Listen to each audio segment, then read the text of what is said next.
Hello, friend. Welcome to Grandpa's Horror Stories. Don't forget to like, subscribe, and comment your own stories. I'm your host, Grandpa, and I'm here to share with you some of the most terrifying tales I've collected over the years. I'm so grateful to have such a large and loyal audience.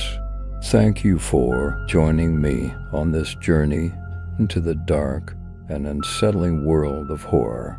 In this video, I have a particularly chilling story to share with you. As always, I encourage you to share your own horror stories with me and the rest of the community. You can leave a comment on the video. Thank you again for joining me on this journey into the unknown. I can't wait to share more of Grandpa's horror stories with you. Until next time, stay safe and keep the lights on.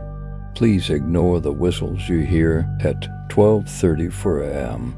Earlier this month, I moved into a new apartment due to not being able to afford my previous apartment because inflation sucks.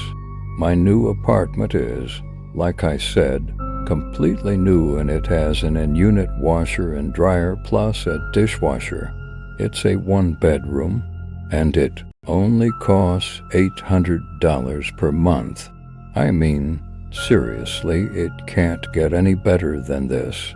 However, there is one slight, teeny-tiny issue. Ever since arriving here, every single night, I'm woken up by whistles at exactly 12:34 a.m. By exactly, I mean on the dot. When I heard it, I wanted to go outside to see who it was, but decided against it because I need my beauty sleep. Can't have bags under these precious eyes after all, right? So, anyway, at first I assumed it was one of my neighbors. I went and knocked on their doors, and they all said it wasn't them. Their expressions did change when I asked, though. They got more serious, almost. I'm not sure why, but they did say it wasn't them, and they seemed serious about it. So I really don't think it's them. Did I press my ear against my wall when the whistling started to be absolutely sure? Maybe I did. It was interfering with my precious sleep, so I opted for earplugs. Then, to be 100% sure, I asked a friend of mine to come over. They slept soundly until 12:34 a.m. when they practically jumped out of bed and asked if I heard it. I obviously said yes. They wanted to go outside to investigate. I told them not to, had to physically pull them back into the one bedroom, locked the door, and told them to go back to sleep. They pouted and whined and groaned, but finally fell asleep. When I awoke, they were still asleep, thank goodness. Hey, I stated, touching their shoulder gently and shaking them.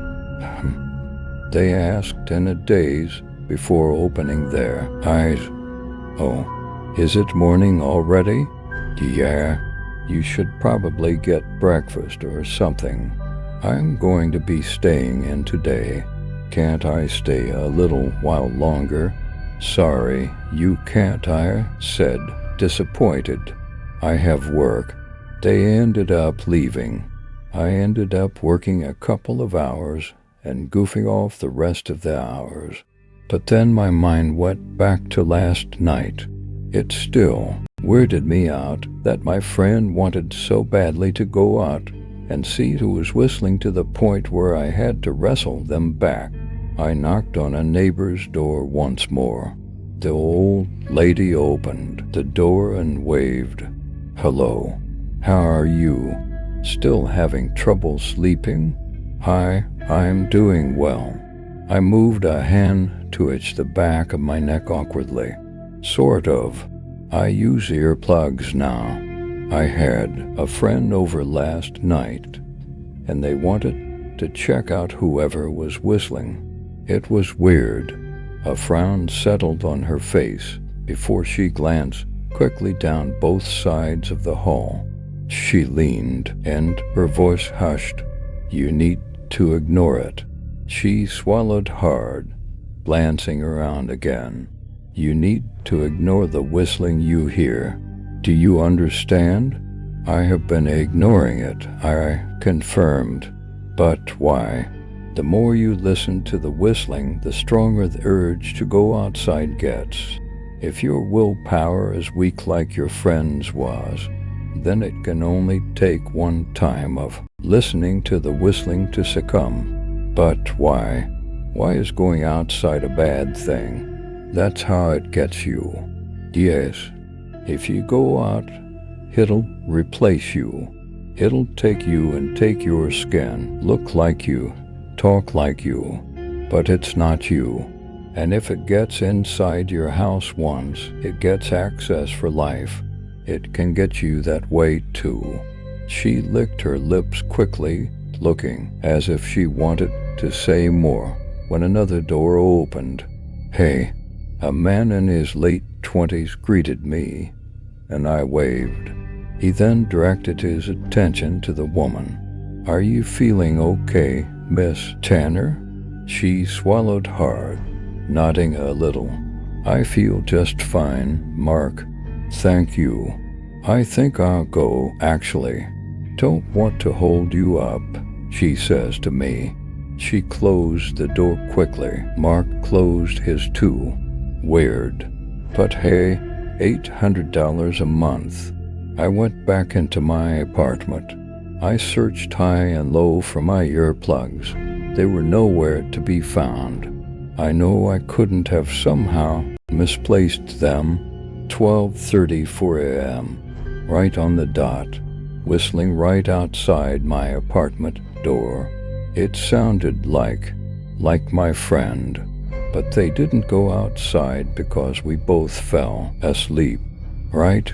The doorknob started to rattle as the whistling got louder. I heard a soft click. I'm hiding in my room.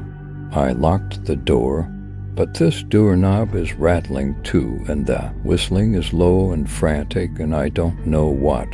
I am so sorry for writing all this. As stated, I've been pretty sleep deprived. My brain must be making things up as always. Again, I'm sorry for this weird, frantic rambling. I was incorrect about everything, as was the woman. Please know that it is 100% safe to listen to the whistles at 12:34 a.m. Please know that it is 100% safe to go outside and to invite someone into your home at that time as well. And if you live in my building, please feel free to stop by for a chat at exactly 12:34 in the morning.